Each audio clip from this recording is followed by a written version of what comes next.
ফরিদপুর জেলা কৃষ্ণপুর যে বাচ্চা 4 বছরের বাচ্চা শিশু ধর্ষণ মামলার এই যে আজকে সেই হুজুর 4 বছরের শিশু বাচ্চাকে ধর্ষণ করেছেন। দেখেন আবার সেই মসজিদের ভিতরে তিনি এখন অবস্থান করতেছেন।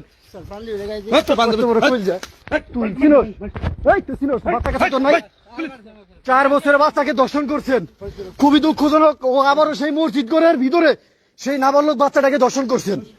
এই জন্য 4 বছরের নাবালক বাচ্চা বাদাম দিয়ে তাকে কৌশল করে বিনিময় করে মসজিদের ভিতরে দর্শন করেছেন।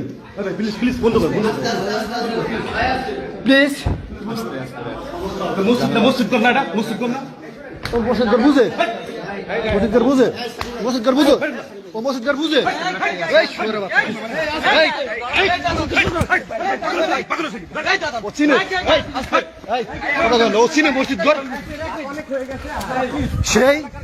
সেই 40 বছরের বয়স হয়ে 4 বছরের বাচ্চাকে ধর্ষণ করেছেন।